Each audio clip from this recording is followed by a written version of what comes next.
the far steamier chronicles of medieval bedrooms, where chastity belts were theoretical and reputations were optional. So before you get comfortable, take a moment to like the video and subscribe, but only if you genuinely enjoy what I do here. And let me know in the comments where you're tuning in from and what time it is for you. It's always fascinating to see who's joining us from around the world. Now, dim the lights, maybe turn on a fan for that soft background hum, and let's ease into tonight's journey together. Let's talk about Edward II, King of England, patron of architecture, disastrous military leader, and man so famously uninterested in his wife that medieval chroniclers started getting suspicious. Now, we're not here to speculate, we're here to present what everyone else at the time was loudly whispering about, and the whispers were mostly along the lines of, "You've seen him and Piers Gaveston lately?" And Piers Gaveston was Edward's favourite. Not like, "He's a loyal advisor" favourite.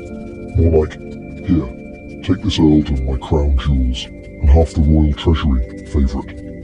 He dressed better than the Queen, danced harder at parties, and had his own entourage, while Isabella of France, Edward's actual wife, sat there like a forgotten side quest. Edward gave Piers lands, titles, and what historians have politely called conspicuous affection. The barons hated it, Isabella hated it, honestly everyone but Edward hated it. And when the nobles finally got fed up and exiled Gaveston, Edward brought him back faster than a teenager unblocking their ex. This happened multiple times. Eventually they murdered Gaveston, brutally. And you can bet that didn't go over well. Edward didn't exactly learn subtlety. He replaced Gaveston with Hugh Despenser the Younger, another clingy favourite, who quickly achieved unbearable status among the nobility. Same formula: gifts, titles, cuddles, nationwide resentment. Meanwhile, England was falling apart, Scotland was winning wars, and Edward was busy playing favourites with men who wore more jewellery than their mistresses.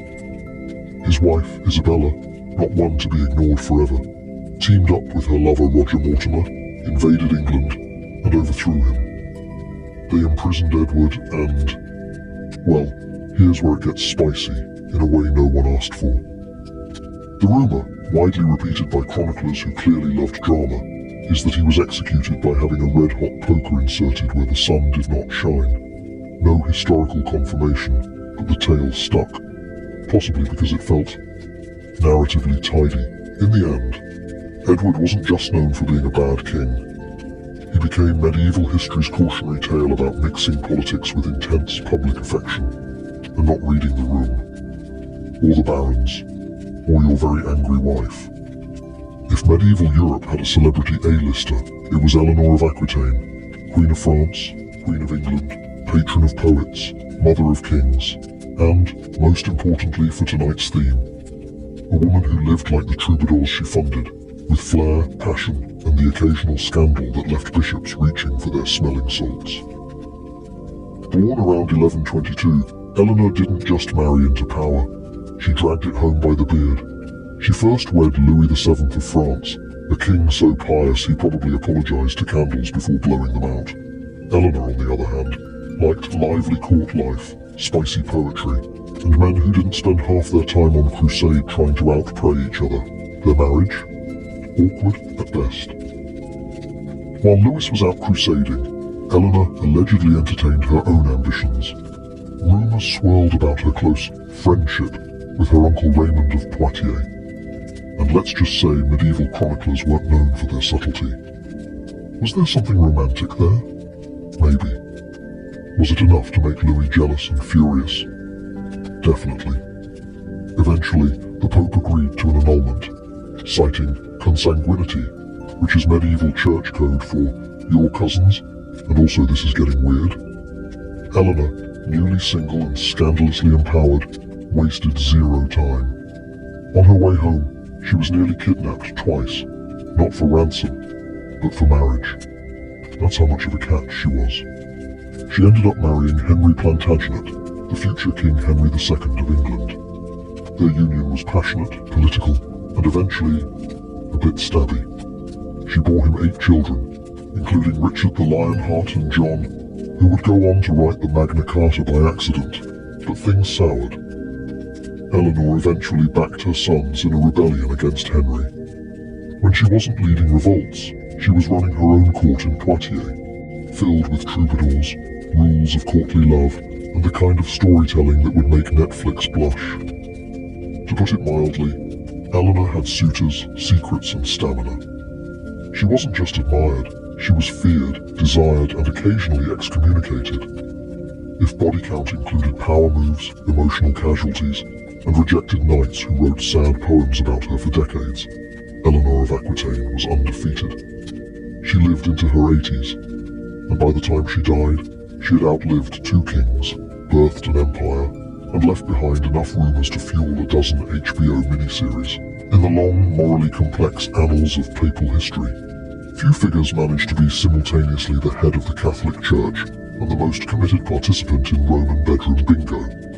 Enter Rodrigo Borgia, better known as Pope Alexander VI, spiritual shepherd by day, party animal by candlelight. Elected Pope in 1492, Rodrigo wasn't exactly what you'd call subtle. While previous popes tried to keep their affairs under wraps, or at least under tapestries, Alexander said, "What if I didn't?" and proceeded to turn the Vatican into something resembling a high-budget Renaissance soap opera.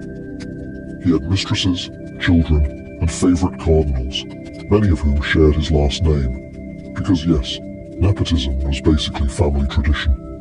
His most famous mistress was Vanozza de Catane, with whom he had several children before he became pope, and kept close after. Then came Giulia Farnese, known in Roman gossip circles as the Pope's bride. Subtle.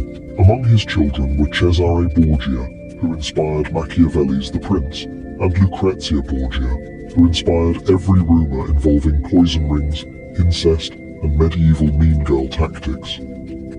Were all of those true? Historians say probably not, but did people want them to be true? Absolutely. Alexander's Vatican was filled with art, corruption, wine, feasts, and what some chroniclers delicately called excessive merriment. At one infamous banquet, the Banquet of Chestnuts, guests claimed that dozens of courtesans crawled across the papal floor collecting chestnuts, while clerics judged their agility. No word on the scorecards. And through all of this, Alexander kept his position, smiling, scheming, and occasionally blessing people with the same hands he used to sign off on bribes. His enemies were many, but his influence was greater. He was charming, cunning, and utterly unbothered by the contradiction of running the church like a feudal nightclub. In the end, Pope Alexander died the way he lived, dramatically. Possibly poisoned, possibly by accident, possibly while trying to poison someone else. It's a mystery wrapped in a cassock, drenched in wine, and sprinkled with questionable decisions. If holiness was measured by restraint, Alexander VI would be disqualified. But if the Vatican had a leaderboard for body count, oh, he'd be wearing the tiara and holding the trophy. If medieval Poland ever had a monarch who made his royal court look like the set of a chaotic reality dating show, it was Władysław II Jagiełło. Now don't confuse him with your average love-struck royal. This man didn't just fall for a lady here or there, he fell for entire categories of women, and apparently thought the state treasury existed to support his collection. Władysław II, King of Poland and Grand Duke of Lithuania, came to power in the late 14th century and ruled for over 4 decades. Politically, he was quite accomplished. He converted Lithuania to Christianity, forged alliances, and oversaw a dynasty. But romantically, that's where the budget started bleeding. To be fair, he married well. His 4 wives were politically strategic, but beyond the chapel, Władysław seemed to have no off switch. He collected mistresses like some people collect stamps, except stamps don't require dowries, manners, titles, and elaborate fur-lined dresses. By the time he hit his 60s, in an era where most men didn't survive a strong breeze, he was still going strong. One chronicle even mentions that his vigour was unmatched, which is medieval code for he kept the royal bed constantly occupied. His court documents actually list dozens of expenditures labelled gifts for the lady, and no one had the courage to ask which lady. Local nobles started grumbling. Wars, funded, roads, Maybe. But Blonde in Tower 3 just got a ruby necklace and a new winter cottage. It got so bad that by the end of his reign, the kingdom's finances were held together with wishful thinking and delayed payments. He once borrowed money from the church, not for crusades or cathedrals, but to throw a royal ball, likely featuring his entire dating roster. And yet, the people still respected him, partly because he won battles and partly because, well, how do you stay mad at a guy who's broke from buying too many girlfriends matching ponies? In the end, Vladislaus died in bed, shockingly of old age, not exhaustion. His legacy lives on in Polish history, and probably in the financial ledgers marked miscellaneous lady expenses. Before Beyonce, before Marilyn, before even Eleanor of Aquitaine, there was Theodora, the Byzantine bombshell who went from performing slightly raunchy stage shows to ruling the Eastern Roman Empire. And somehow, she managed to do it all without ever officially inventing a hashtag. Born around 500 CE, Theodora's early resume included a stint as an actress, which in 6th century Constantinople was less Shakespeare in the Park and more lightly veiled striptease with a historical theme. Contemporary historian Procopius, who clearly had feelings, described one of her performances involving geese, stage props, and very questionable metaphors. We'll leave it at that, mostly because we're trying to keep this video from getting demonetized. But here's the twist. Theodora wasn't just dazzling audiences. She was smart, shrewd, and possibly the only person in history who successfully used burlesque to enter politics. Somewhere along the line, she caught the eye of Justinian, heir to the imperial throne. He saw past her, well, theatrical resume, and instead admired her intellect. And maybe her ability to dominate a room without technically holding office. They married, but not before Justinian changed the law so he could marry a woman of her station, which tells you just how much Theodora broke the mold. Once empress, she dropped the feather boas and picked up legal reforms. She passed laws protecting women from trafficking, gave actresses more rights, and even worked on marriage protections. Basically, she turned the palace into a legislative engine, with just the occasional side-eye from the church. Her most iconic moment? The Nika riots of 532, when angry mobs nearly toppled the throne. Justinian wanted to flee. Theodora allegedly stared him down and said, "Purple makes a fine burial shroud." Translation, we die as emperors, or we don't die at all. He stayed. The riots were crushed. The empire was saved by the former Goose Theatre girl. She died relatively young, at around 48. But Theodora's legacy is immortal. A scandalous start, a revolutionary reign, and a middle finger to every nobleman who said she'd never be more than a pretty face. Spoiler, she became Empress of the East. If you've ever wondered how far royal multitasking can go, look no further than Charles II of Naples. A man who somehow managed to collect a hilariously excessive number of children, while juggling more titles than a medieval business card. Charles, who ruled Naples from 1285 to 1309, was supposed to be a pious, strategic ruler, and on paper, he was. He helped solidify Angevin control in southern Italy, wore a crown or three, and even hosted the occasional crusade-adjacent conversation. But when he wasn't busy signing treaties or pretending Sicily wasn't a flaming disaster, he was apparently very busy in other areas. Let's start with the family tree, which looks less like a royal lineage and more like a hedge with no pruning. Official records list around 14 children with his wife, Mary of Hungary, which was already a medieval flex. But then came the rumoured mistresses, and their children, and the courtiers pretending they didn't notice. How many illegitimate children? Historians disagree, mostly because medieval scribes eventually gave up and switched to broad estimates. One Italian chronicler allegedly wrote, "more than the stars on a clear night." That's not history.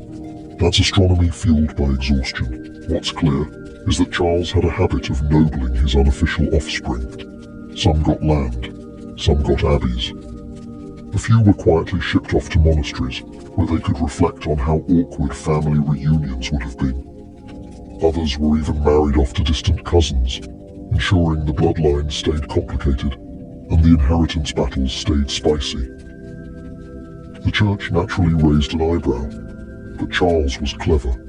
He funded religious buildings and crusades just enough to keep his image holy, even if his private life was more biblical in the begetting sense. What's impressive isn't just the quantity of his romantic entanglements, it's how he managed to remember all of them. The man was basically the medieval version of a group chat with 40 unread messages titled, "My Kids, Maybe."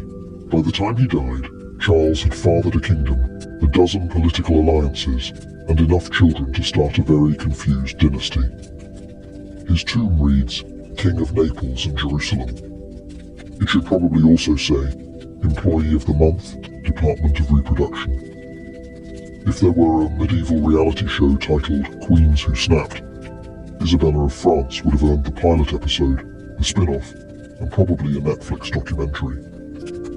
Born in 1295 to King Philip the Fair of France, she was destined for royal entanglements. Unfortunately, she was married off to Edward II of England, a man who famously preferred other company. And by company, we mean a guy named Piers Gaveston, whose influence was so strong he practically needed his own crown. For years, Isabella smiled through the royal awkwardness.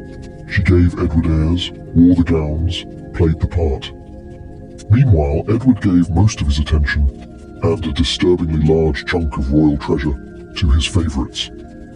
If you're wondering how that marriage survived as long as it did, the answer is medieval Catholic guilt and a complete lack of divorce lawyers. Eventually, Isabella had enough. She returned to France, gathered support, and a lover named Roger Mortimer, whose resume included handsome rebel, and started plotting. Her next move? She invaded England. Yes, invaded. With mercenaries, with her lover, and with the righteous fury of a woman who had sat through one too many dinners with her husband's boyfriend at the table. The coup was swift and decisive. Edward was deposed, imprisoned, and according to some spicy rumours, murdered in a manner not safe for medieval dinner conversation. Mortimer basically ruled England through Isabella for a while, and for a brief moment in history, the English crown was effectively run by a French woman and her hot boyfriend, which feels like an elaborate revenge plot, even by modern standards. Of course, power went to their heads.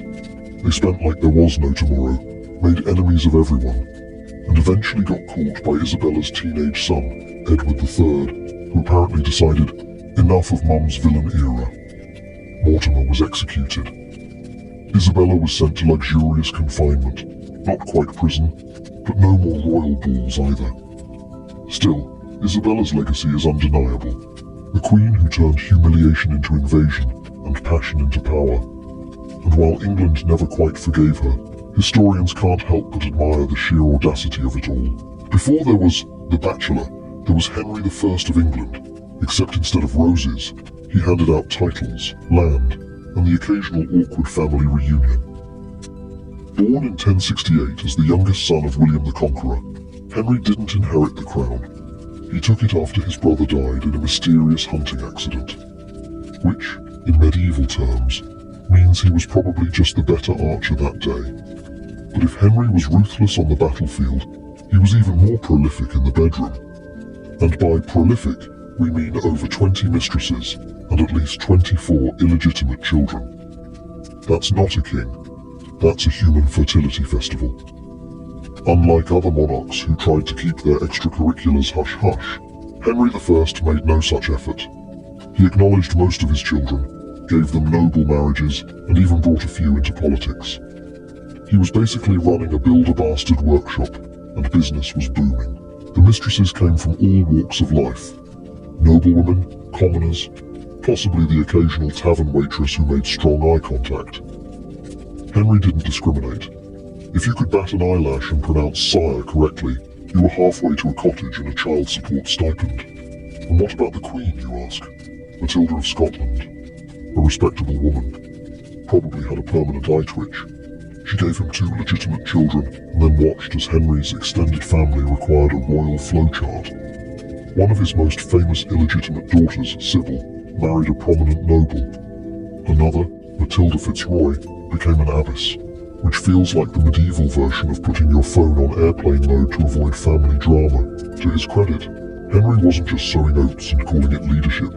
He centralized power, reformed the justice system, and laid the groundwork for English common law. But those reforms had to share desk space with baby announcements and uncomfortable family banquets. When he died in 1135, after eating a surfeit of lampreys, which is history speak for fish overdose, England plunged into a succession crisis. Why? Because his only surviving legitimate son had died years earlier. 24 children and not one could legally inherit the crown. That's almost impressive. Henry I, father of a nation and half the nobility. If you thought medieval queens lived quiet lives embroidering tapestries and politely ignoring their husbands, meet Joanna of Naples, a woman who burned through 4 husbands, suffocated a lover, allegedly, and ran a kingdom like it was her personal drama stage. Born in 1328, Joanna was crowned Queen of Naples at just 16. Her first husband was Andrew of Hungary, who expected to be king. Unfortunately, so did Joanna, and one of them had a more committed fan base. In 1345, Andrew was found hanging from a balcony after a hunting accident in which the only thing hunted was Andrew. Rumours swirled that Joanna either approved the hit or personally fluffed the pillow. Either way, the message was clear. Do not assume things, especially crowns. She wasted no time mourning. In fact, she remarried almost immediately to Louis of Taranto, who, unlike Andrew, seemed content letting Joanna call the shots, both in politics and, presumably, in bed. Their relationship was passionate and tumultuous, which is medieval code for they probably threw furniture during arguments. After Louis came James IV of Majorca, who had about as much power as a decorative plant. And last but not least, Otto of Brunswick, whose name alone sounds like a backup night in a tavern brawl, not a royal consort. Joanna clearly had a type, ambitious but not too ambitious, or at least easy to unseat. Meanwhile, Joanna had to deal with rival claims to her throne, invasions, excommunication. Because the Pope didn't approve of her love life or her politics, or maybe he just couldn't keep up, and constant palace intrigue.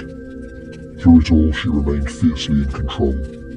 People whispered, chronicles judged. Joanna, unfazed, kept ruling and kept marrying.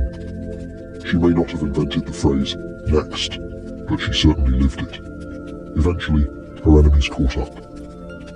In 1382, Charles of Durazzo invaded Naples, imprisoned Joanna, and, in true medieval overreaction, had her strangled.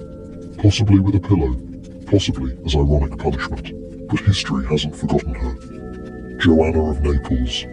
Too bold for her era, too many husbands for the church, and absolutely no regrets. When you're officially titled the Bad, you've either committed an alarming number of medieval crimes, or you really ticked off the chroniclers. In the case of Charles II of Navarre, it was probably both. Born in 1332, Charles inherited the Kingdom of Navarre, a tiny kingdom nestled between France and Spain, and decided that simply being king wasn't spicy enough. So he dabbled in murder, treason, lies, affairs, more affairs, and possibly inventing the medieval version of ghosting. His political resume reads like a do-not-date list with bloodstains. Let's start with his romantic exploits, which were less courtly love and more court-mandated chaos. Charles reportedly had mistresses in nearly every region he visited. Some nobles tried to keep mistresses discreet. Charles had a touring schedule. He seduced noblewomen, married women, widows, basically anyone with a pulse and poor judgment. In one scandal, he allegedly slept with a married lady and then arranged her husband's assassination. Medieval solutions, people. But Charles wasn't just bad in bed, he was bad everywhere. He played France and England against each other during the 100 Years' War, like a high-stakes Tinder game, switching alliances more often than he changed tunics. One week he was brokering peace. The next, he was assassinating French officials and denying it with the medieval equivalent of new phone, who dis. His nickname, the Bad, wasn't a PR mishap. It was earned through bribery, betrayal, poisoning attempts, and at least one confirmed torture dungeon. He was accused of plotting to poison Charles V of France, twice. When called out, he simply denied it with a smirk, which is also how he answered questions about his ever-growing list of mistresses and fatherless nobles. Eventually, karma arrived wearing a monk's robe. In 1387, Charles fell ill and was wrapped in brandy-soaked linen as a remedy. A servant tried to cut the cloth with a candle and accidentally set him on fire. Yes, he died by spontaneous human flambe, a fitting end for a man whose life was a walking scandal. Charles II of Navarre, part king, part chaos goblin, and wholly deserving of his unfortunate nickname. When your rebound relationship accidentally starts a civil war and also births a new royal dynasty, you might be Catherine of Valois, or at least someone who really needs to stop dating younger men with swords. Born in 1401 to King Charles VI of France, who was mentally unwell and thought he was made of glass, Catherine's early years were already off to a wonderfully stable start.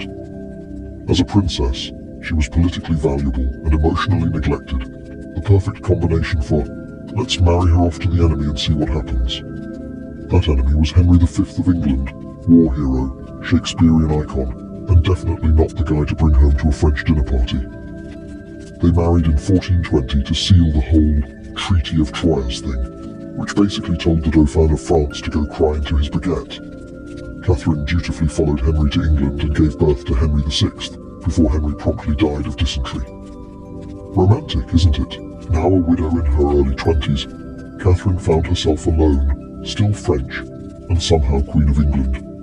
What's a lonely, politically sidelined young royal to do? Apparently, fall in love with a handsome Welsh servant named Owen Tudor, whose resume included courtier and shirtless in the garden probably. Their relationship was discreet, which in royal terms means everyone knew but pretended not to. They secretly married, or maybe didn't, historians still argue, and had several children, including Edmund Tudor, whose son would go on to become Henry VII, founder of the Tudor dynasty. So yes, Catherine of Valois literally birthed the Tudors. That's like starting a one-night stand and accidentally founding HBO's favourite historical soap opera. Of course, once the truth came out, England was scandalised. Parliament had passed a law saying Catherine needed permission to remarry, and she had gone off and done it anyway. The court was shocked, the nobles were outraged, and Catherine, probably sitting in a tower somewhere thinking, worth it. So next time someone says, you're moving on too fast, just remember, Catherine of Valois did it with a younger man, birthed a dynasty, and changed the course of history. No pressure. Let's start with a warning. This one's not funny, it's historical cringe funny, because Gilles de Rais was both a celebrated knight and a medieval nightmare. Imagine if George Washington turned out to be Buffalo Bill, and you're halfway there. Born in 1405 to a noble Breton family, Gilles was the medieval equivalent of rich, hot, and connected. He inherited enormous wealth as a teenager, and rose through the ranks as a brilliant military commander, fighting alongside none other than Joan of Arc. Yes, that Joan. For a time, he was one of France's most admired war heroes, the kind of guy you'd name your sword after. But after the war ended, and Joan was famously barbecued by the English, Gilles had a bit of an existential spiral. Most nobles would turn to prayer, politics, or poetry. Gilles turned to alchemical experiments, demonic summoning, and murdering children. Yes, you read that right. From around 1432 to 1440, Gilles de Rais lured in hundreds of peasant children, promising jobs, choir positions, or safe shelter, and then tortured and killed them in what can only be described as medieval horror movie rituals. He didn't just murder them, he ritually dismembered them, often while reciting incantations or demanding demonic favors. Gilles, you see, believed he could unlock hidden knowledge, or gold, by offering the worst bribes imaginable. But here's the baffling part. For years, no one did anything. Because Gilles was a war hero. He built chapels, he funded passion plays, he even had his own fan base. It wasn't until he ran out of money and started selling off church relics and threatening bishops that the church finally decided, Okay, maybe we investigate now. His trial in 1440 was a spectacle. Hundreds of testimonies, graphic confessions. Even Gilles himself eventually broke down, admitting everything, with a theatrical flair that probably earned him a standing ovation in hell. He was executed by hanging and burning, a rare 2-for-1 special, usually reserved for those who really ticked off the church. So yes, Gilles de Rais was popular, and then he was infamous. And now he's a historical warning about giving too many free passes to national heroes with weird basements. Once upon a French court, in the 15th century, a woman walked in, exposed one breast, and somehow became the standard of royal fashion. This was Agnès Sorel, and she wasn't here to play coy. She was here to redefine monarchy. From the side of the bed, born around 1422 into minor nobility, Agnès was sent to court in her late teens, where she did what every ambitious medieval woman did: survive, look flawless, and avoid open windows during political scandals. She began as a lady-in-waiting, which basically meant being close enough to power to smell it. And in this case, close enough for King Charles VII of France to notice her and think, well, she seems like good governance material. Charles, still emotionally bruised from the 100 Years' War, and being the guy Joan of Arc had to babysit into action, was deeply taken with Agnès. And rather than sneak around like every other king with impulse control issues, he just made it official. Agnès Sorel became the first woman in French history to be declared the official royal mistress, like being promoted from office fling to salaried chaos. Agnès leaned into her role with the energy of a woman who knew she was both untouchable and magnetic. She influenced court fashion, appearing in gowns with strategically absent fabric, making the boob window a political statement. Monks preached sermons about it, nobles copied it, and the king? He built her a manor. More than eye candy, Agnès was also a political advisor of sorts, whispering into Charles's ear, allegedly encouraging him to stop sulking and start governing again. Some even credited her with pulling the king out of a long depressive fog, essentially therapist with cleavage. She bore him 4 daughters, dabbled in diplomacy, and then, in true medieval fashion, died mysteriously at age 28, possibly poisoned by political rivals who found her too influential, or maybe just from mercury prescribed for parasites.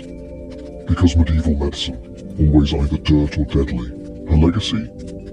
A new courtly role, massive portraits with strategic nudity, and centuries of imitators trying to balance seduction with statecraft. Agnès proved that being the other woman could make you the main character. In fashion, in power, and in history books written by men who probably needed cold showers. Ah yes, the Tour de Nail affair, where political intrigue met medieval pillow talk and made the French monarchy look like it was run by teenagers with no impulse control. Let's set the scene. It's the early 1300s. France is ruled by Philip IV, a king so serious he was nicknamed Philip the Fair, not for his justice, but for his cheekbones. He had 3 sons, and they all got married in what was supposed to be a diplomatic hat-trick of dynastic consolidation. One of those brides was Margaret of Burgundy, married to Louis, future king, and part-time medieval himbo. Margaret, like many medieval noblewomen, probably expected a dull life of embroidery, childbearing, and pretending not to notice her husband flirting with the staff. But Margaret had ambitions. She wasn't content with playing queen-in-waiting. She wanted something a bit more thrilling. Enter the Tour de Nail, a small tower along the Seine that, according to legend, and a lot of gossip, became the secret hookup spot for Margaret and her 2 royal sisters-in-law. Their alleged partners? 2 brothers from a lesser noble family who, unfortunately for them, weren't very discreet. They were seen accepting lavish gifts, like embroidered purses, that happened to be traced back to the princesses. Philip IV, upon learning that his daughters-in-law were playing medieval spin the bottle with the help, launched a full-blown investigation. Torture was used, because of course, and the affair blew up bigger than a French battlefield. The 2 brothers were publicly flayed alive and hanged by their armpits. Margaret and her partners in crime were locked in prison, their reputations forever toast. Margaret got the worst of it. She was kept in harsh, solitary confinement, in a freezing tower where even royal blood couldn't buy her a decent blanket. She died a few years later, possibly strangled on royal orders, or possibly from sheer scandal fatigue. The kicker: this salacious scandal helped end the Capetian dynasty. None of the three sons managed to produce a legitimate male heir, leading to the 100 Years' War and the rise of the Valois. If medieval kings were rated on their ability to wage war and make heirs, Alfonso XI of Castile would be considered an absolute menace. Born in 1311 and crowned at age 1, because Castile was really into speed-running monarchies, Alfonso quickly proved two things. He could win battles, and he could fill cradles. Repeatedly. Let's start with the king stuff. Alfonso was a competent ruler who spent most of his career fighting Moors, rival nobles, and boredom, the trifecta of medieval Castilian life. He won the famous Battle of Rio Salado in 1340, pushing back the Marinid invasion and earning himself a shiny reputation as a Christian hero. You'd think that sort of achievement would satisfy a man. It did not. Alfonso also made it his business, literally, to repopulate the nobility. And unlike other kings who snuck around with their mistresses, Alfonso proudly paraded his favorite, Leonor de Guzman, like she was a court-appointed concubine with benefits. He had 10, yes 10, children with her. That's not a side hustle, that's a whole department. Meanwhile, his actual wife, Maria of Portugal, was understandably not thrilled. She was supposed to be the queen, not the background character in her own marriage. But Alfonso, in a masterclass of royal audacity, gave his mistress estates, titles, and more attention than the queen ever got. It was basically medieval polyamory with very poor communication. His court tried to intervene. They told him to cut ties with Leonor. Alfonso responded by ignoring them, and, likely, making another baby. Priorities. When the Black Death arrived in 1350, as it does in every medieval story just when things were getting spicy, Alfonso refused to cancel his siege of Gibraltar, because obviously, germs feared determination. Spoiler, they did not.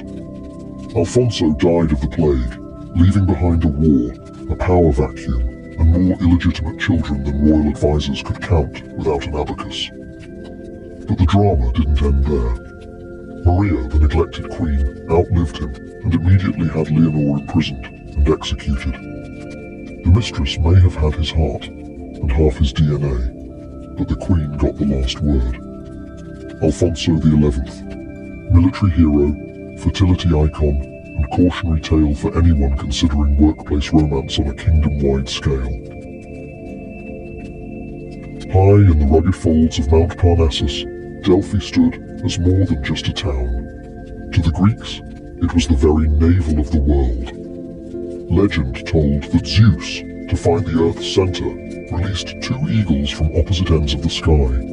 Where they crossed paths, a stone was placed, the omphalos, the navel stone.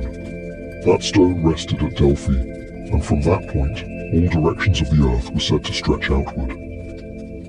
For the pilgrims who made the journey, there was no mistaking the weight of this place. It was not simply stone and mountain.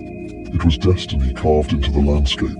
At the heart of Delphi stood the Temple of Apollo, a gleaming structure of white marble that caught the sunlight like fire. Columns rose proudly, etched with carvings that spoke of both myth and memory. Yet what gave the temple its true power lay not in its architecture, but in what pulsed beneath it. Cracks in the earth released strange vapors, subtle but intoxicating. To the ancient mind, these were no ordinary fumes. They were the breath of the god himself, the doorway between the human and the divine. Travelers from every corner of Greece and beyond came here. Kings arrived with sacrifices, their treasuries heavy with gold and ivory, seeking favor for wars they had yet to fight. Philosophers and poets carried questions about the nature of life, truth, and fate. Farmers, worn by drought or loss, climbed the mountain steps praying for guidance. Each believed the same thing, that within these walls, the voice of Apollo could be heard, not in thunder or fire, but through the quiet, cryptic words of a woman, the oracle. The setting of Delphi was carefully designed to remind the visitor of their smallness. The path to the temple wound upward, a deliberate climb meant to strip the visitor of pride with each step. On the way, one would pass treasuries built by rival city-states, monuments to victories won, and inscriptions carved into stone that whispered warnings such as, "Know thyself, and nothing in excess." By the time a pilgrim reached the temple gates, they had already been humbled by both earth and stone, ready to hear truths that could change the course of lives, or even the course of history. Here, at the world's sacred center, the Oracle of Delphi awaited. The woman who would become the Oracle of Delphi was not chosen by accident. Known as the Pythia, she was selected with care from among the women of Delphi. She was usually older, past childbearing age, and of unquestioned moral standing. Her life before the temple might have been that of a wife, a mother, or a simple villager. But once chosen, her world changed forever. From that day forward, she ceased to belong to her household or her kin. She became the voice of Apollo, the living bridge between gods and mortals. The transformation into Pythia was not immediate. It began with purification. Before she could even step into the sacred chamber, she bathed in the Castalian spring, whose waters gushed cold and clear at the foot of the mountain. This act symbolized the cleansing of all worldly ties, washing away her past and preparing her for the divine.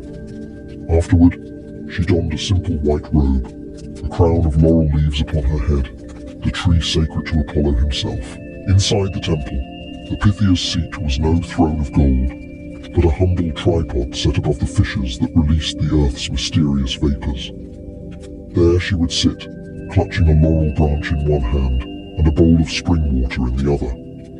The atmosphere was heavy, sweet incense, dim light, the echo of hymns sung by temple priests. It was here that the transformation happened. When the vapors rose, the Pythia entered a trance, her breath becoming shallow, her body trembling as if the god himself had stepped inside her. To the waiting world, she was no longer a mortal woman. She was Apollo speaking through flesh. Her voice, often described as fragmented, muttering, or even raving, was then carefully interpreted by priests. The raw utterances were polished into verse, most often into hexameter, the rhythmic language of prophecy. Kings and generals would bow before her, waiting for answers that could determine the fate of nations. Becoming the Pythia meant giving up the ordinary life of a Greek woman, but it also meant achieving a kind of immortality. For centuries, her words would be remembered, argued over, and feared. She was not merely speaking to one man or one city, but to history itself. And as her prophecies spread across the Greek world, her role as the most powerful woman in antiquity only grew stronger. Word of the oracle's power spread quickly beyond Delphi. At first, she was the voice of Apollo for nearby villages and city-states, but soon her fame stretched across the Mediterranean. Kings from foreign lands, generals commanding armies, and envoys bearing gifts all made the long journey to the slopes of Mount Parnassus. What made the oracle so extraordinary was not just her ability to answer questions, but the nature of those answers. She spoke in riddles, cryptic, layered, and open to interpretation. In this ambiguity lay her strength. For no matter the outcome, her words always seemed to prove true. One of her earliest legendary prophecies came when Croesus, the wealthy king of Lydia, sought guidance before waging war against Persia. He asked if he should attack, and the oracle replied that if he crossed the river Halys, he would destroy a mighty empire. Encouraged, Croesus went to war, only to lose his kingdom.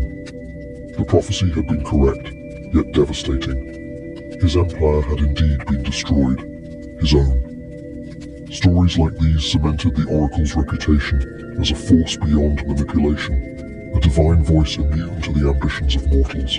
Her influence was not confined to war. Philosophers and poets came seeking wisdom on the mysteries of life and the gods.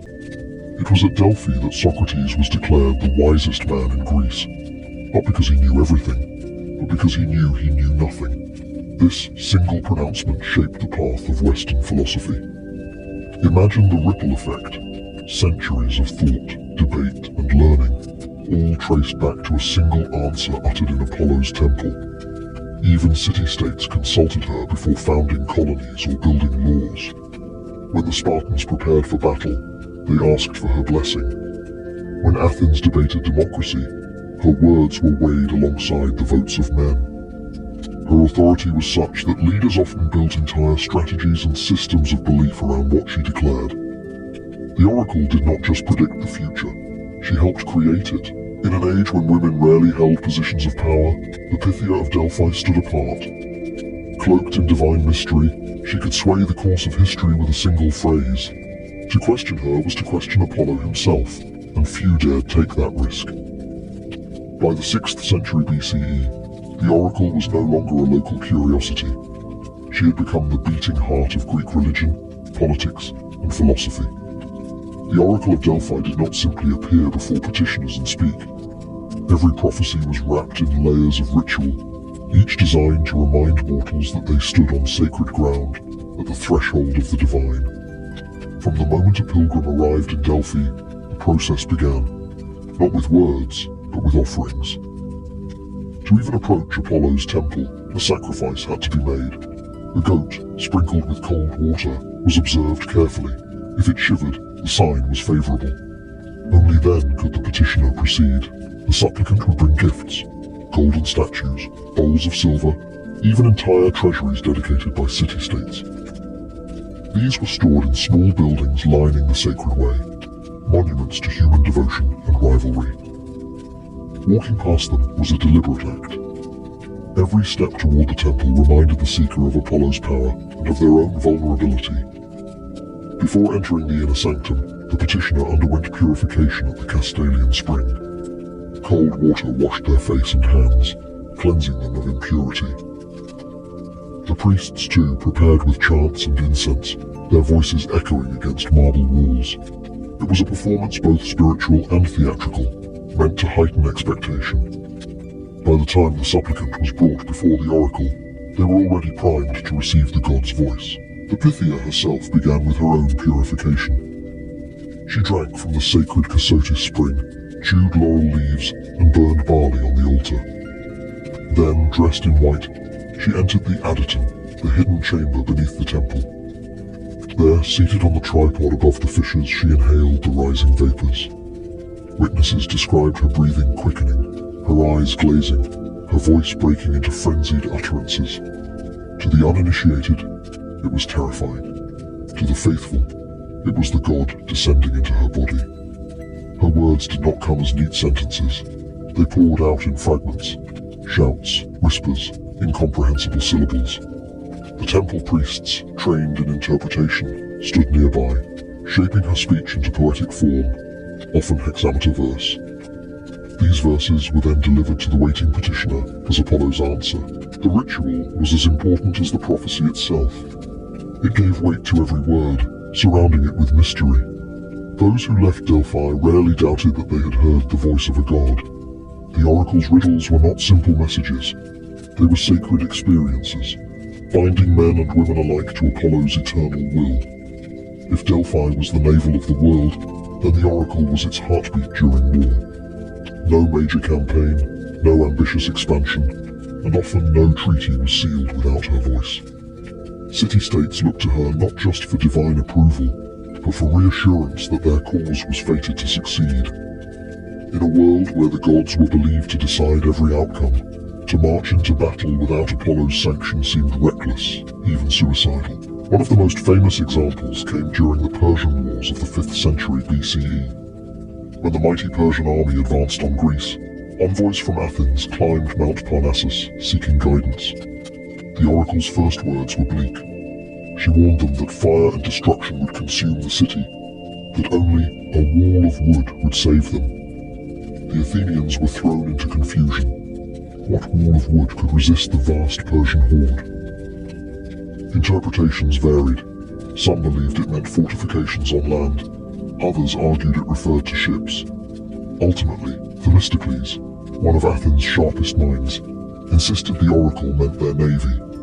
He convinced his people to abandon the city, take to the sea, and fight at Salamis. The result was a stunning Greek victory that changed the course of history. Without the oracle's riddle, and Themistocles' bold reading of it, Greece might have fallen. Sparta too sought her voice before decisive battles. It was said the oracle foretold that either Sparta would be destroyed, or one of its kings must die, before the Persians could be defeated. Leonidas marched to Thermopylae with this prophecy in mind, knowing his sacrifice would fulfill Apollo's decree. His last stand became legend, and the oracle's words were woven into the mythology of Greek heroism. The oracle's power did not stop at warfare. Politicians sought her advice on laws. Colonists consulted her before founding new cities, and alliances were made or broken depending on her approval. Rivals accused each other of bribing the priests, yet even in suspicion, her authority remained untouched. She was too entrenched, too divine to be ignored. In many ways, the Oracle of Delphi was the invisible participant in every major Greek decision. She did not wield a sword or a shield, but her words were as decisive as any army. Through ambiguity and riddles, she held sway over kings and councils alike, steering the course of politics with the subtle weight of prophecy. The Oracle of Delphi was not only consulted by kings and generals, she also became a guiding light for thinkers, poets, and ordinary men and women searching for answers to life's deepest questions. Her temple was not just a place of strategy, it was a place of philosophy, a crossroads where divine riddles collided with human curiosity. Among the most famous stories was that of Socrates. According to tradition, his friend Chaerephon once asked the oracle if there was anyone wiser than Socrates. The answer came back clear. None was wiser. When Socrates heard this, he was baffled. He claimed to know nothing. Yet in this paradox, he found the path that defined his life. True wisdom lay in recognizing one's ignorance. The oracle's words set him on a journey of questioning and dialogue that became the foundation of Western philosophy. A single prophecy reshaped the course of thought for centuries, but the oracle's wisdom reached beyond philosophy.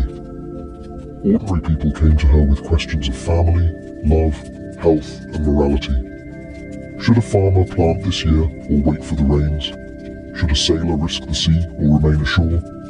Should a woman accept a marriage offer or refuse it? These were not questions of empires, but of survival, dignity, and happiness. The Pythia answered them all, her riddles shaping the lives of individuals just as much as the fate of nations. The temple itself reinforced this atmosphere of moral reflection. Carved into its stones were maxims that still echo today. Know thyself, and nothing in excess. These simple phrases, tied forever to Delphi, became ethical cornerstones of Greek culture. Visitors left not only with prophecy, but with reminders of restraint, humility, and balance. Artists and poets also sought the oracle's guidance, inspired by her riddles to create plays, poems, and myths that carried her voice beyond the sacred precinct. Her influence bled into Greek theatre, literature, and even architecture, where the sense of mystery and grandeur surrounding Delphi inspired countless works. For over 1,000 years, the oracle stood as a source of wisdom in both the public and private spheres. She was at once a counselor to kings and a confidant to commoners.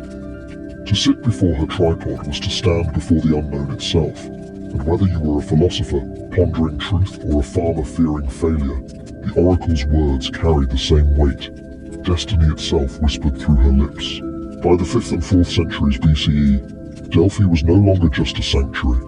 It had become the spiritual and political crossroads of the Greek world. City-states that feuded endlessly still agreed on one thing: the oracle's voice was supreme. To stand in Apollo's temple was to stand at the center of Hellenic identity, where politics, religion, and culture intertwined. The sacred way that led to the temple became a dazzling display of wealth and rivalry.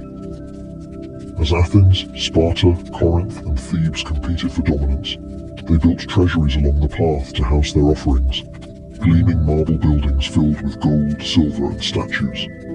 Each city-state sought to outshine the others, not only to honor Apollo, but also to showcase their own power to every pilgrim who passed through Delphi.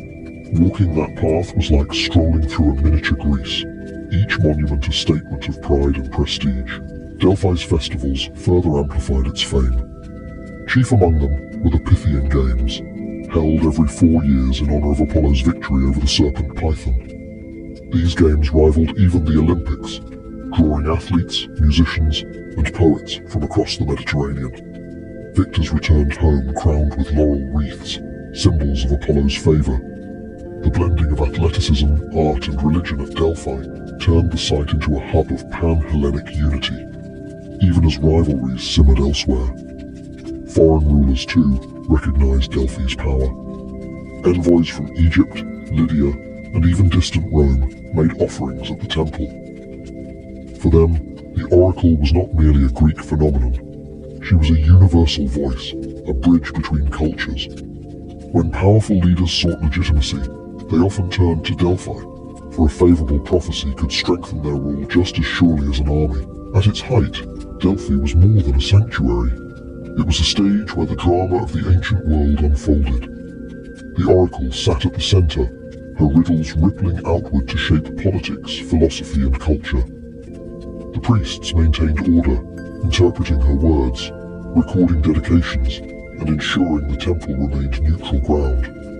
In an age of endless war, Delphi stood as the one place where all Greeks, no matter their city, bowed to the same authority. The height of Delphi's fame was also the height of the oracle's power. Her voice carried not only through the mountains of Greece, but across the known world. To seek her counsel was to seek destiny itself, and for centuries, destiny seemed to reside within Apollo's temple. Great powers rise, and even sacred voices fade. By the time Rome conquered Greece in the 2nd century BCE, Delphi had already begun its long decline. Though the Romans admired Greek culture and often honored its gods, the oracle no longer carried the same unquestioned authority she once had over the Greek world. Rome was vast, its empire stretching across continents, and the voices of many religions competed within its borders. Still, Roman generals and emperors occasionally made the pilgrimage to Delphi, seeking Apollo's guidance as Greek kings once had. Nero even plundered treasures from the sanctuary, a sign that reverence was giving way to exploitation. The Pythia still gave prophecies, but their scope was narrower. Rome had its own augurs, haruspices, and oracles scattered throughout the empire. What was once the singular voice of destiny became one among many. Yet even in diminished importance, the oracle retained an aura of ancient mystery, and many Romans respected her for it. The empire may have eclipsed Greece, but the old traditions refused to die quietly. The real breaking point came with the rise of Christianity. As the new faith spread, it clashed directly with the pagan world. Early Christian leaders saw the oracle as dangerous, a voice not of a god, but of demons. Her influence was chipped away as Christian bishops condemned her rituals and her prophecies. Still, the oracle endured for centuries after Christ's birth, lingering like a shadow of an older age. One famous story tells of the Emperor Julian, known as the Apostate, for his attempts to revive paganism in the 4th century CE. He sent to Delphi, asking for a prophecy to guide his mission. The oracle's reply was grim. "Tell the king, the fair-built hall has fallen. Apollo has no dwelling, nor a prophetic laurel, nor a speaking spring." The voice is stilled. With those words, it was as if Apollo himself had announced his departure. The sacred vapors fell silent, the temple crumbled, and the Pythia's seat remained empty. What had once been the navel of the world was reduced to ruins, its stones scattered, its treasuries looted. The oracle of Delphi, who for centuries had shaped the fate of kings and philosophers alike, was no more. The age of prophecy had ended, and a new world, dominated by the Christian Church, had begun. Though the oracle of Delphi fell silent more than 1600 years ago, her voice continues to echo through history. Her temple may lie in ruins, but the power she once wielded is preserved in myth, literature, and philosophy. Few women in the ancient world held such authority, and fewer still shaped the destinies of nations. Even in decline, the memory of the Pythia inspired awe, for she had embodied the bridge between mortals and the divine. Her influence on philosophy remains profound. Socrates' entire method of inquiry, his relentless questioning, his embrace of humility before truth, was sparked by a single Delphic prophecy. The moral inscriptions carved into the stones of Apollo's temple, "Know thyself, and nothing in excess," became guiding principles not only for Greeks, but for later cultures that inherited their wisdom. Through these words, the oracle's voice lived on, long after the fumes and rituals faded. In literature, the oracle became a symbol of mystery and fate. Tragedians like Aeschylus, Sophocles, and Euripides wove her prophecies into their plays, using her riddles to remind audiences of the inevitability of destiny. In Oedipus Rex, it was her prophecy that drove the doomed king to try and fail to escape his fate. Even when unseen on stage, the oracle's presence loomed large, shaping drama itself. Her influence reached beyond Greece. Romans, Renaissance scholars, and even modern writers looked back to Delphi as a place where human ambition met divine enigma. For Christians, she became a cautionary tale of paganism's decline. For humanists, she was a reminder of the ancient world's thirst for wisdom. In many ways, the oracle became more powerful in memory than she had ever been in life. Today, visitors walk among the ruins of Delphi, the broken columns and toppled stones, whispering of a world where gods and men once conversed. Though the tripod is gone, and the sacred vapors have vanished, the aura of mystery remains. Tourists, historians, and dreamers alike climb Mount Parnassus to stand where kings once knelt, imagining the trembling voice of a woman speaking in riddles. The oracle of Delphi may no longer prophesy, but her legacy endures in philosophy, in literature, and in the timeless human desire to seek meaning from the unknown. She reminds us that even in silence, some voices never truly fade. For the Roman soldier, the day did not end when the march was over.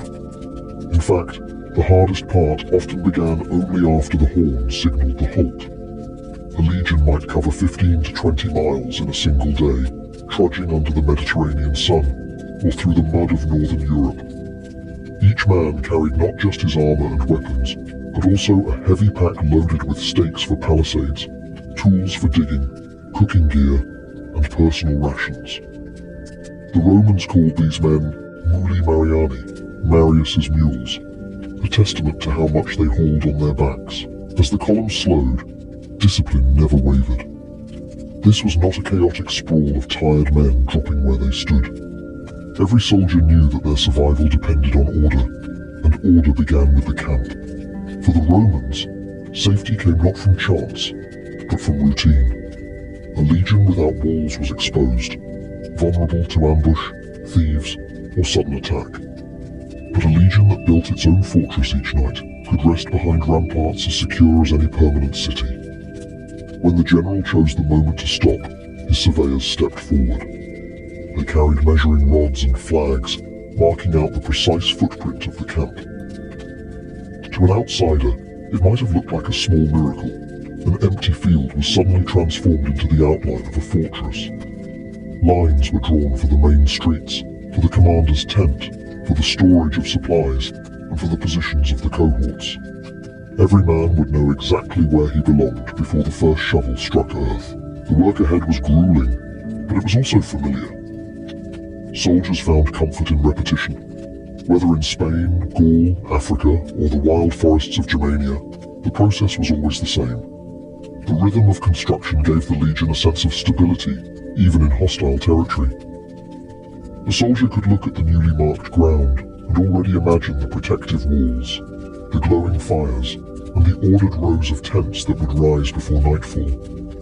For the Romans, the march did not end with arrival. The true measure of discipline lay in what came next, turning wilderness into fortress, exhaustion into security, and a patch of foreign soil into Rome itself. The success of a Roman camp began long before the first shovel struck the earth. The general and his officers treated the choice of ground as a matter of life and death, because often it was. A poorly chosen site could mean thirst, disease, or a nighttime ambush. A well-chosen one could turn a weary legion into an unbreakable fortress.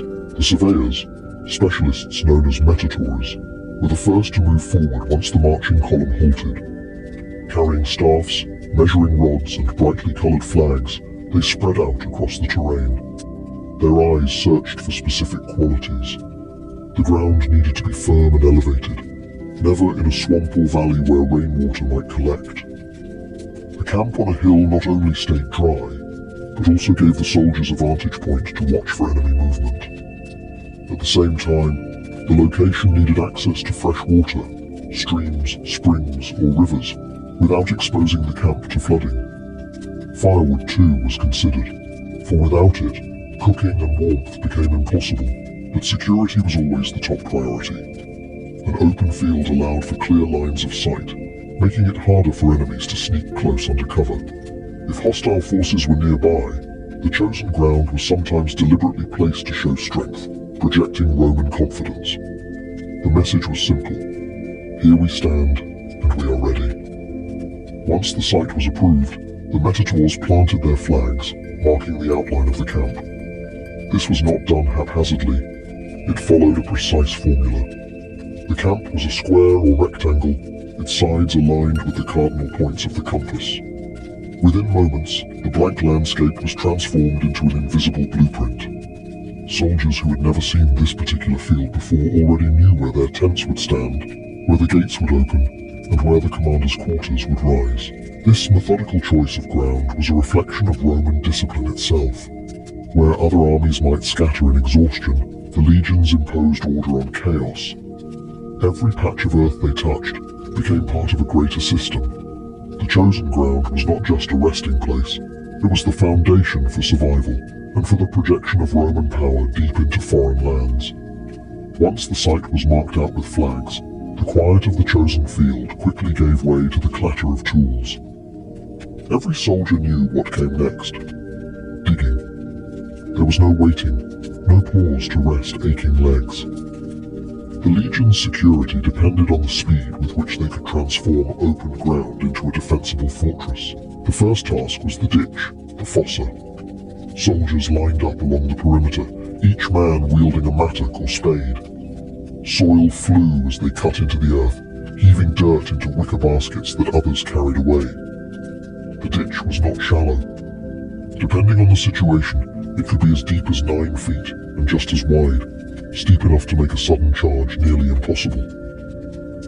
Even if enemies tried to rush the camp in the night, they would find themselves scrambling at the bottom of a trench, easy targets for Roman javelins raining down from above. The earth dug from the ditch did not go to waste. It was piled inward to form the agger, a raised embankment that added height and strength to the defenses. Into this embankment, soldiers drove sharpened stakes, the pila muralia they carried in their packs. When lined up together, these created a sturdy palisade, a bristling wall of wood that crowned the earthen rampart. The combined effect of ditch, mound, and palisade turned the once open field into a formidable obstacle within hours. Speed was everything. Roman commanders expected a full camp, ditches, ramparts, and palisades in place before nightfall, no matter how far the army had marched. The discipline behind this routine was unmatched in antiquity. Other armies might collapse in exhaustion, leaving themselves exposed, but the Romans understood that fatigue was a lesser enemy than surprise. Their walls gave them not only safety, but also peace of mind, allowing soldiers to sleep knowing they were protected. The sound of construction became a familiar rhythm, shovels striking earth, stakes hammered into place, orders shouted by centurions. What might have seemed like a back-breaking chore to outsiders was, for the legionary, as natural as sharpening a sword. By nightfall, where there had been nothing, there now stood a fortress. Trenches dug, walls raised, and the outline of a Roman city taking shape. The transformation was so swift, so methodical, that enemies often marveled at how an entire army could vanish into a fortified stronghold in the span of a single evening. With the defenses rising around them, the Romans turned inward to shape the heart of the camp. To a casual observer, the inside might have looked like chaos at first. Hundreds of soldiers, pack animals and carts pouring through the gates. But within moments, the order of Rome asserted itself. The castra was not a collection of tents thrown together at random. It was a city in miniature, designed with mathematical precision. At the very center of the camp was the praetorium, the commander's tent. This was no ordinary shelter. Large, spacious, and commanding, it symbolized the authority of the general and acted as the nerve center for the entire legion. Around it stretched an open space called the Forum, where standards were planted and announcements made. Here, soldiers gathered for speeches, punishments, or the distribution of supplies. Two main roads cut across the camp, the Via Praetoria, leading from the main gate to the commander's tent, and the Via Principalis, crossing it at a right angle. These streets gave the camp a spine of order, dividing it into sections much like a Roman town. Smaller lanes branched off to connect rows of tents, ensuring that every man knew where to find his place. The soldiers' quarters lined the grid in neat rows. Each contubernium, a group of 8 soldiers, shared a leather tent, their gear stacked neatly inside. Behind them, a shallow trench was dug to drain rainwater away, keeping their temporary homes dry. Larger spaces were reserved for the cavalry and artillery, whose equipment required more room. Nearby, storage areas held food, weapons, and spare supplies, carefully guarded and inventoried. Special sections were set aside for craftsmen, cooks, and medics. The camp even had designated areas for latrines, dug deep to reduce the spread of disease. An early example of Roman practicality. Animals too had their space, stabled near the gates so they could be brought out quickly when needed. Nothing was left to chance. Every cohort, every officer, every servant had a precise place marked in the invisible blueprint laid out by the surveyors. The effect was astonishing. By nightfall, what had been empty ground in the afternoon was now a walled city with streets, squares, and neighborhoods. To the legionary, this order was more than convenience. It was reassurance. No matter how far they marched, or how strange the land, they could always walk into camp and feel at home. As the sun dipped behind the hills and the campfires began to glow, the Roman camp did not sink into silence. Discipline demanded that the castra remain as vigilant at night as it was busy during the day. Behind the safety of ditches and palisades, order continued, organized, deliberate, and relentless. The first task of the evening was setting the guard. Each cohort drew lots to determine which men would serve as sentries during the night. No one was exempt. Every soldier eventually faced his turn on the perimeter. To neglect this duty was unthinkable. A guard who fell asleep at his post could doom the entire legion. The punishment was brutal. Death, often by being clubbed to death by his fellow soldiers. It was a grim reminder that the safety of thousands depended on the vigilance of a few. The watch was divided into shifts, or vigiliae, each lasting about 3 hours. Trumpet blasts signaled the changing of the guard, ensuring that every soldier knew when his time had come. The sentries took their positions along the ramparts, at the gates, and in the watchtowers built from timber. Their eyes scanned the darkness for any sign of movement, ears tuned for the faintest rustle. To be a Roman sentry was to live suspended between exhaustion and alertness, knowing that enemies might strike at any hour. Inside the camp, order was just as strict. The main gates were locked and secured. Patrols moved silently through the streets, checking that no one strayed where they did not belong. Fires were kept controlled, their light carefully managed so as not to reveal too much to outsiders. Even in rest, the Romans sought discipline. No drunken chaos, no disorderly noise, just the low murmur of men eating, sharpening weapons, or whispering before sleep. The general, too, did not rest in idleness. He and his officers might meet in the praetorium, reviewing the day's march, planning tomorrow's route. or considering intelligence of enemy movement. The camp was not only a fortress, it was a command center, humming with quiet but purposeful activity. To an enemy approaching in the dark, the Castra was a daunting sight. Ramparts bristling with stakes, shadows of watchmen pacing, the glow of countless fires behind fortified walls. It was a reminder that the Romans did not simply camp, they created security itself. The night was theirs because vigilance never slept. As the first light of dawn crept over the horizon, the Roman camp stirred to life with the same discipline that had shaped its creation the night before. A trumpet's sharp call broke the silence, signaling that the new day had begun. For the legionary, there was no slow awakening, no lazy stretching around the fire. The camp moved like a living machine, each man trained to perform his part without hesitation. The first order of business was inspection. Centurions walked the rows, ensuring their men were awake, properly equipped, and ready for orders. Weapons were checked, shields polished, and armor secured. Discipline was drilled into every action. A soldier who neglected his gear was as dangerous to his comrades as an enemy blade. Even the smallest lapse could be punished harshly, for in the Roman army, standards were the glue that held everything together. Breakfast followed quickly, usually a simple meal of grain porridge, bread, and perhaps a piece of cheese or dried meat. Soldiers cooked in small groups, sharing food within their contubernium, the tight-knit unit of 8 men who lived and fought side by side. The meal was practical, not leisurely. Fuel for the day ahead, nothing more. After eating, came the signal for drills and orders. If the legion was to remain in camp, the morning would be filled with training. Soldiers practiced marching in formation, throwing their javelins, or sparring with wooden swords weighted heavier than the real thing to build strength. Engineers checked siege equipment, while craftsmen repaired armor and tools. If the army was preparing to march, however, the focus shifted. Tents were struck, gear was packed, and the camp was readied for dismantling. The general and his officers gathered in the praetorium to deliver commands. Plans for the day's march, potential routes, or battle preparations were announced. Trumpeters carried these signals across the camp, their blasts echoing through the morning air. To the outside world, this might have seemed like the clamor of chaos. But to the Roman soldier, it was music, an orchestra of order. The dawn routine set the tone for the day. Whether training, building or marching, the legion began with precision, unity and discipline. In this way, the Roman camp was not just a fortress of wood and earth, but a fortress of routine, one that molded men into the most effective fighting force of the ancient world.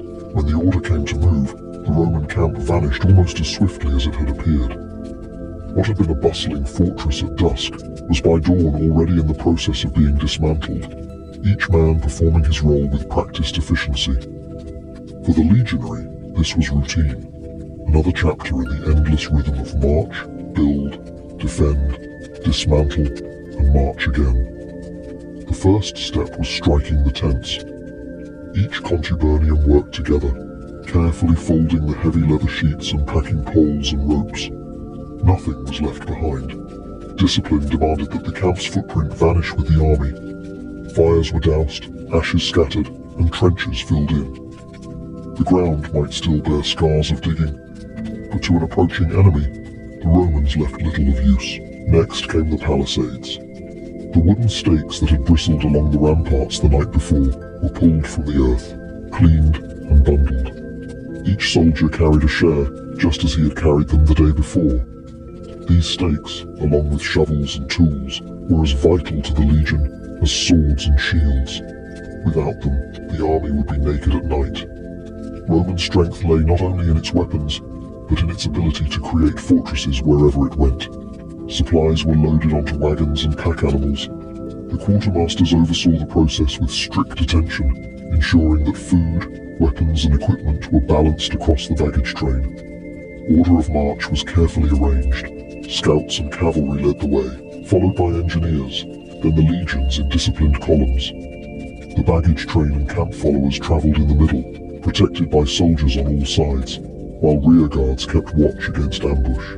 Before leaving, officers inspected the site one final time. Nothing of value was to fall into enemy hands. Even waste was buried, partly for sanitation, partly to deny enemies the chance to track the legion by its refuse. The Romans moved like a tide, sweeping in, reshaping the land, and then receding, leaving little more than memory. When the trumpet sounded, the legionaries hoisted their packs and fell into formation. The camp that had been their home, their fortress, and their protection disappeared behind them. Ahead lay another day's march, and by nightfall, another field would be transformed into Rome. The cycle continued, as endless and disciplined as the empire itself. Though the nightly camp routine was a cornerstone of Roman discipline, not every situation followed the same script. The legions were nothing if not adaptable, and special circumstances often forced them to adjust their castra to suit the demands of terrain, season, or strategy. One such circumstance was the winter camp, the Hiberna. Unlike the temporary fortresses built each evening, the Hiberna were meant to last for months. Constructed in colder regions like Germania or Britannia, these camps had more permanent features.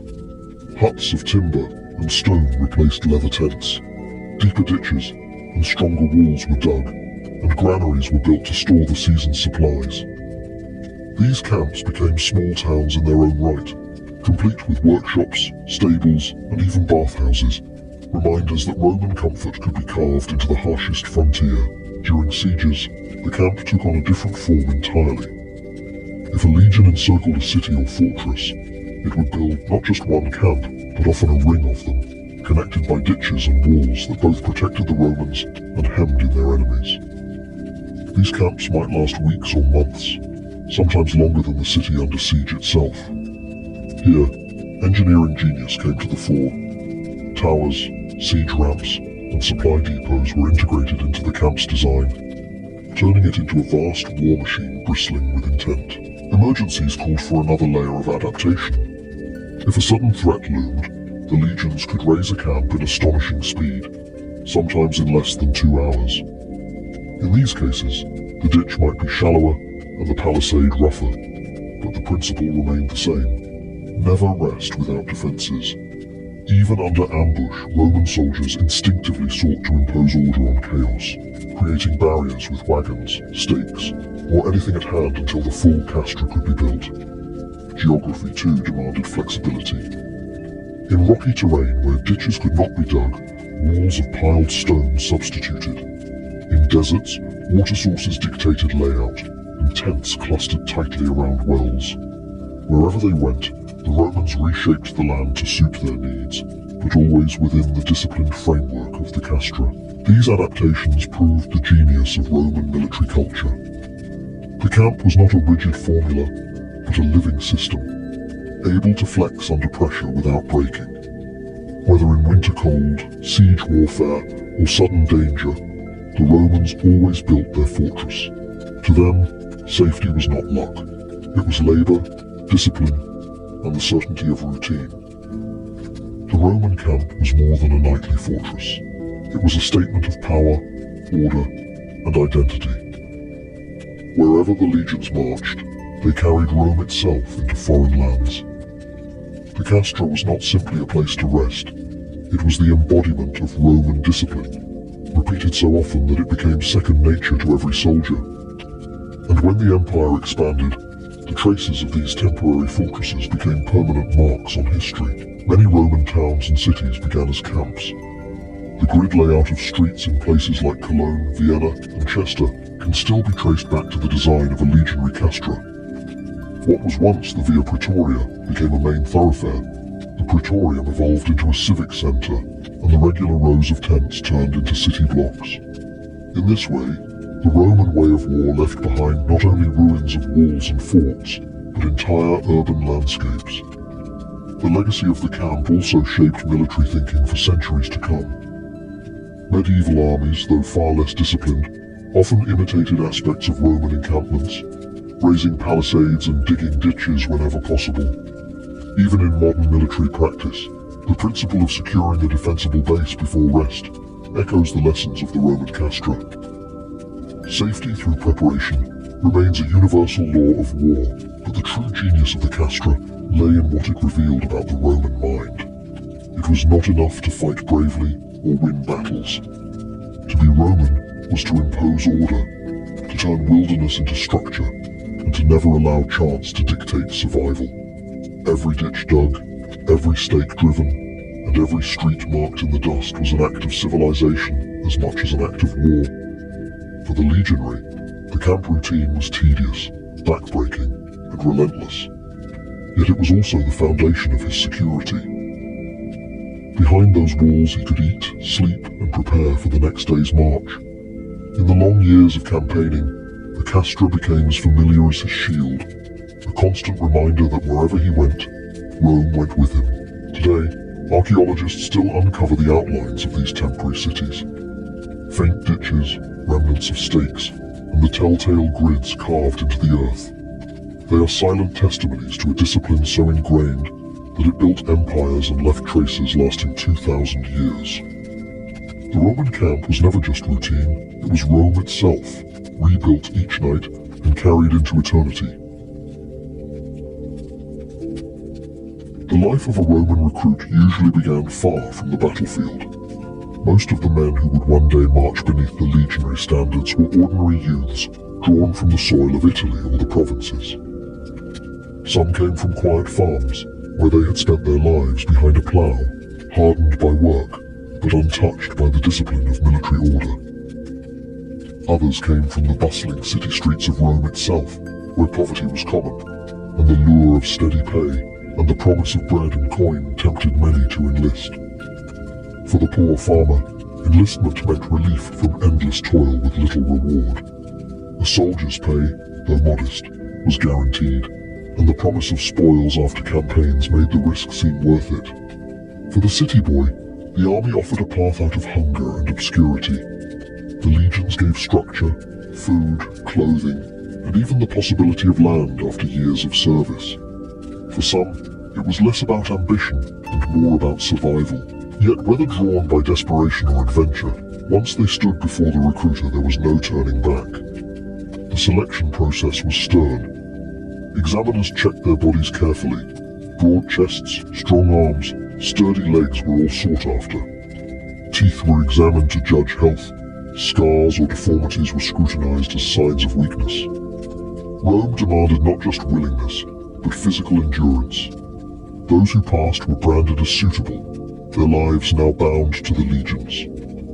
The moment of transformation came with the sacramentum, the military oath. Standing with others who had been chosen, the recruit swore absolute loyalty to his commanders, to his comrades, and above all to Rome. He promised never to desert, never to refuse orders, and to endure all hardship for the glory of the empire. Breaking that oath meant death, not just for treason against men, but for betrayal of the gods who watched over Rome. From that moment on, he ceased to belong to his family, village, or city. His life was no longer his own. It was Rome's. Whether he had come barefoot from a farm or ragged from the streets, he was now part of something greater, stepping onto a path that would test his strength, his will, and his very identity. The boy who had arrived as a peasant or pauper was now a recruit, standing at the threshold of becoming a Roman soldier. The recruit's first true step into the legion was not the issue of weapons, but the swearing of the oath, the sacramentum. This was no casual promise. It was a sacred vow before the gods, binding the soldier to absolute loyalty. Standing among dozens of others, he raised his right hand and pledged to obey orders without question, to never desert, and to place Rome above his own life. In that moment, he was no longer just a man, he became the property of the state.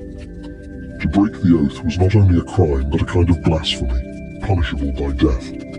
The seriousness of it set the tone for everything that would follow. After the oath, the recruit was introduced to his new identity through clothing and equipment. At first, he did not receive the polished armor and gleaming helmets we imagine from Roman statues. Those were earned. Instead, the young recruit was issued the basics. A simple tunic, heavy hobnailed sandals called caligae, and a belt that marked him as a soldier. This belt, often decorated with metal fittings, was more than practical. It was a visible badge of his new life. a reminder that he was no longer free to wander as he pleased. The uniform was not about comfort. The sandals were sturdy but unforgiving, designed for endless marching across dirt roads and rocky ground. The tunic was plain and rough, built for durability, not appearance. The recruit might have looked far from the image of a seasoned veteran, but that was the point. Rome stripped away his old identity and replaced it with one rooted in uniformity. From this moment onward, he was indistinguishable from his fellows, just another cog in the great machine of the Legion. Weapons, too, were issued, but not the gleaming steel of legend. At first, he was handed weighted wooden swords and javelins, heavier than the real thing. This was a deliberate cruelty, designed to make training harder than battle. His hands blistered, his shoulders ached, but in time, his body adapted. By the time he held real weapons, they would feel light in comparison. Clothed, armed, and bound by oath, the recruit was reborn. He was no longer farmer or city dweller. He was a legionary in training, ready to be broken down by discipline and built back up as part of Rome's most feared force. The transformation had only just begun. If the oath and uniform stripped a recruit of his old life, training stripped him of his softness. From the moment he entered the training grounds, the true purpose of Rome's discipline revealed itself: to break ordinary men and rebuild them as warriors of iron. There were no shortcuts. A recruit who could not endure would be cast out, humiliated, or left behind. The first lessons were not about glorious charges or heroic combat. They were about standing, marching, and obeying without hesitation. Drill masters barked commands until every recruit could move in perfect unison, turning, halting, and advancing as though part of a single body. To stumble was to be struck. To disobey was to be punished. The Legion thrived not on individual skill, but on collective precision. Weapons training came next, though not with steel. The recruits were handed wooden swords, rudies, and wooden javelins, pila, each made deliberately heavier than the real thing. Day after day, they hacked at wooden posts set in the ground, striking again and again until their arms burned and their shoulders screamed with pain. A recruit who thought he was strong soon learned that Rome demanded more. When at last he was allowed to hold a real sword or spear, it felt almost weightless, a reward for his suffering. Marching was another torment. Recruits were driven on forced marches carrying full packs, up to 90 pounds of gear, sometimes covering 20 miles in a single day. Roads, fields, hills, it made no difference. The Legion had to move like a machine, and every recruit had to prove he could keep pace. Fall behind, and the punishment was as brutal as the march itself. Physical conditioning never ended. Running, swimming, digging trenches, and building camps were all part of daily life. Wrestling and mock battles toughened their bodies and sharpened their reflexes. Even the simplest tasks, lifting, carrying, stacking, were drilled into them until every movement became instinct. Discipline was harsher still. Laziness, drunkenness, or cowardice was met with public humiliation or savage punishment. Rome believed that fear was as important a teacher as hunger or fatigue. A recruit learned quickly that pain came not just from the enemy, but from within his own ranks if he failed. The brutal training regime was relentless, but it worked. By the end, the boy who had once wielded a plough or loafed in the streets was gone. In his place stood a man forged in hardship, a soldier ready to fight, not as an individual, but as a part of Rome's indestructible war machine. If training hardened the body, discipline hardened the spirit. For the Roman recruit, punishment was not an occasional threat, it was the foundation of military life. The army demanded absolute obedience, and every man quickly learned that failure to obey meant pain, shame, or even death. The smallest offences brought swift correction. Arriving late for roll call, mishandling a weapon, or failing to keep armor polished could mean beatings with sticks or whips. The soldier might be ordered to carry double rations of grain, dig extra ditches, or stand guard without rest. These punishments were not just about the individual, They reminded everyone else that mistakes were intolerable. The legion was a machine, and a weak cog endangered the whole. But when offences grew serious, punishments became terrifying. Cowardice in battle, disobedience in the field, or theft from comrades were considered crimes against the legion itself. One of the most dreaded punishments was fustuarium, death by clubbing, often carried out by the offender's own comrades. It was brutal, but it reinforced the message. The legion was sacred, and no man could endanger it without paying the ultimate price. The most infamous punishment was decimation. If a unit collectively disgraced itself by mutiny, desertion, or disgraceful retreat, the entire group was lined up, and 1 in every 10 men was chosen by lot to be executed by their fellows. The survivors, bloodied and shaken, carried the memory forever. Decimation was rare, but the fear of it haunted every soldier, ensuring loyalty not only to commanders but to each other. Discipline extended even to daily routines. Recruits were taught to maintain spotless equipment, to obey orders instantly, and to never question the chain of command. Centurions, the backbone of Roman discipline, enforced this with unflinching severity. They carried vites, vine staves, as symbols of authority, and were quick to use them on the backs of slackers. To the modern eye it may seem cruel, but to the Romans it was the price of survival. Through this iron system, the legion created men who did not simply fight, they endured. A recruit learned that pain, hunger, and fatigue were temporary, but dishonor was permanent. By suffering together and enduring together, recruits were forged into soldiers who valued discipline above life itself. Rome's strength lay not only in its weapons or tactics, but in this culture of unyielding order. Life as a Roman recruit was not all drills and punishments, though it often felt that way. Each day was carved into strict routines, a rhythm designed to leave no room for idleness, no chance for weakness to grow. The army was as much a school of discipline as it was a school of war, and every hour of a recruit's life was accounted for. The day began at dawn with the blare of a trumpet. Recruits rolled out of their tents, tightened their belts, and assembled in formation for inspection. Centurions paced the lines, scanning for unpolished armor, loose straps, or sluggish movements. Even before breakfast, discipline was enforced. A recruit learned quickly that appearances mattered. Order and readiness were the army's first weapons. After inspection came a simple meal, bread, porridge, or dried rations, eaten with fellow contubenales, a small band of 8 men who shared a tent and lived as a family unit. These bonds were vital, for each man's survival depended on the reliability of the others. Once the meal was finished, the real work of the day began. Morning hours were usually reserved for weapons training. Recruits practiced with their heavy wooden swords and javelins, striking posts until their muscles ached. Others drilled in formation, marching in step, executing turns, and learning to respond instantly to shouted commands or trumpet blasts.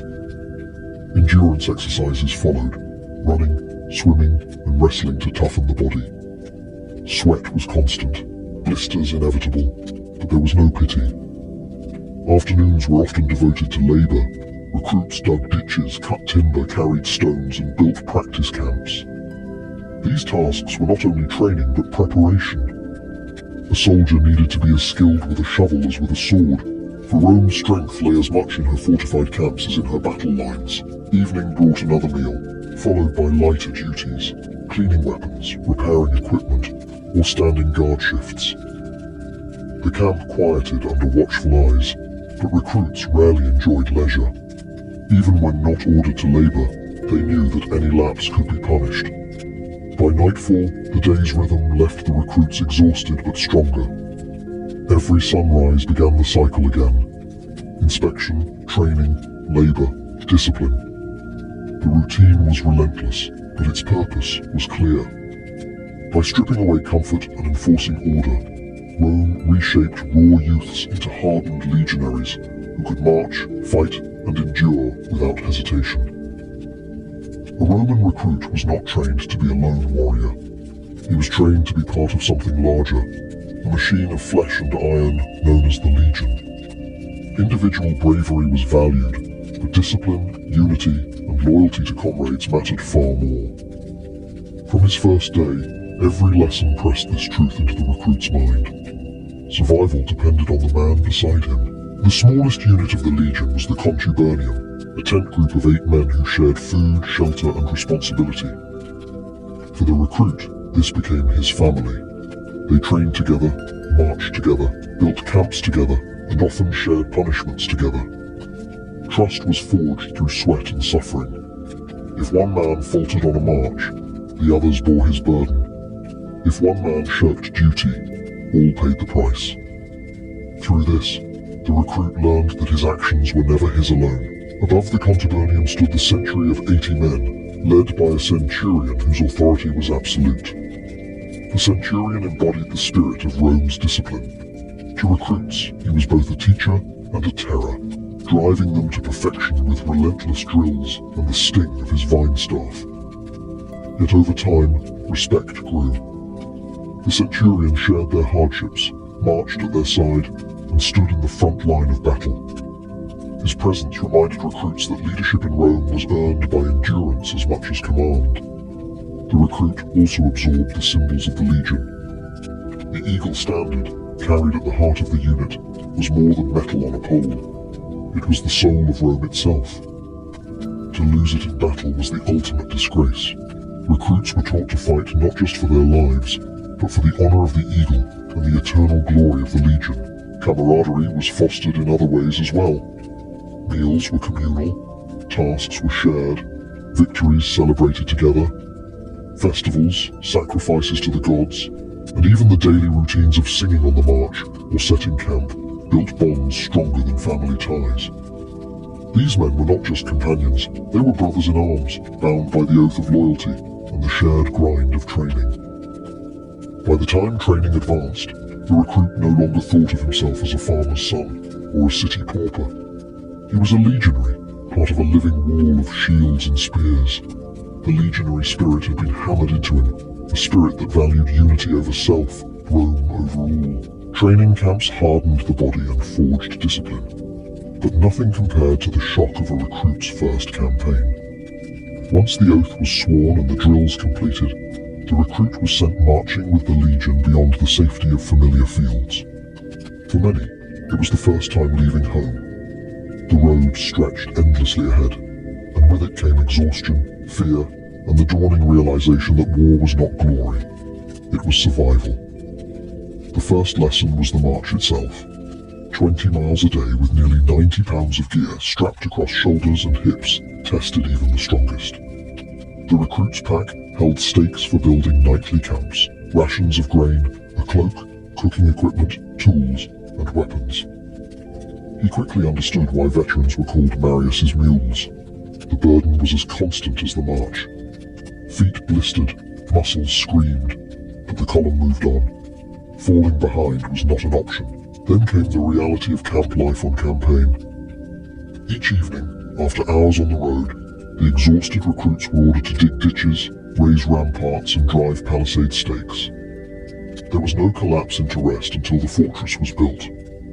To a recruit, it seemed cruel. To the Legion, it was safety. Under the stars of Gaul, Hispania, or Germania, the lesson was learned. Rome's power came from discipline, not comfort. But the hardest lessons came when the enemy appeared. The first clash was unforgettable.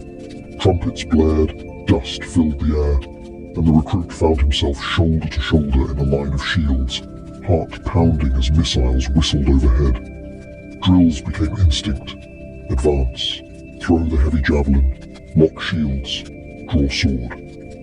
Fear gripped every new soldier, but in the wall of men around him, courage took root. Casualties were inevitable.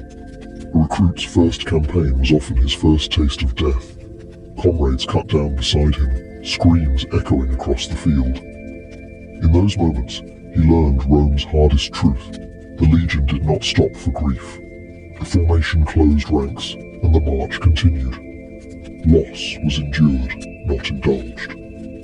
By the end of his first campaign, the recruit was no longer untested. The marches, the camps, and the battles had burned away the softness of civilian life. He had felt fear, hunger, and exhaustion, and survived.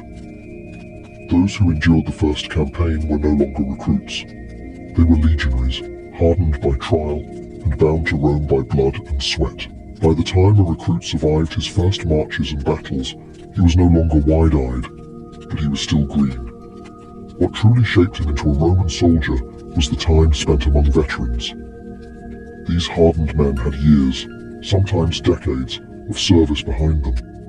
Their scars, both seen and unseen, told stories of campaigns stretching from the deserts of Africa to the forests of Germania. For the recruit, they were both mentors and relentless judges. Veterans wasted little time breaking in the newcomers. Around the campfires they taught practical survival skills that no drill master covered. How to pack gear so the weight chafed less, how to dry sodden cloaks over a fire without burning holes, how to spot the first signs of ambush in the rustle of trees.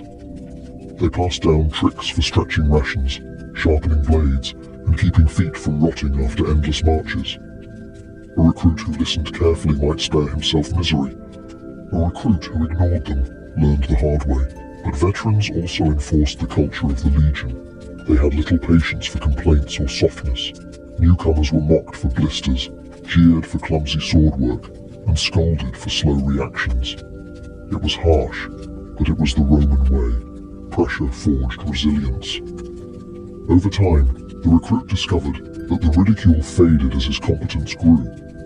When a veteran finally nodded in respect, it meant more than any centurion's barked order.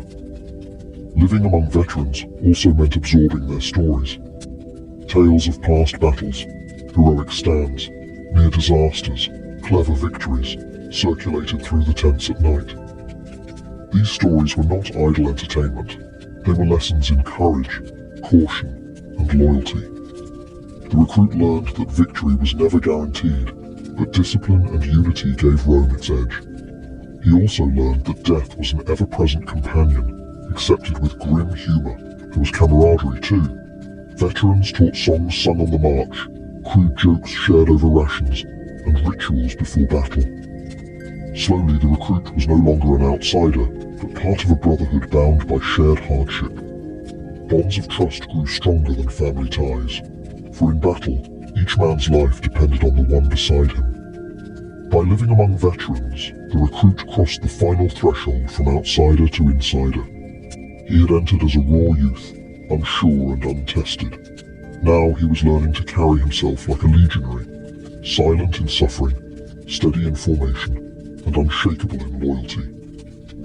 The transformation was nearly complete. At last, after months of grueling drills, bruising punishments, and the harsh schooling of campaign life, the recruit was no longer a recruit. He had been tested by hunger, fatigue, fear, and loss, and endured. What emerged was something Rome valued above all else: the disciplined legionary, a soldier forged in the fires of hardship.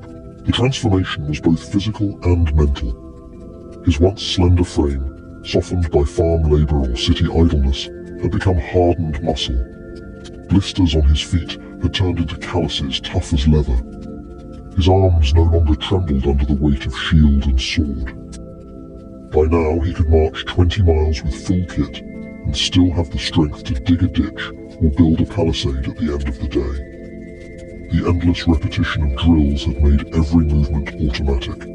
Throwing the pylon, raising the shield, thrusting the gladius, all without thought, as natural as breathing. Mentally, he had been reshaped by discipline.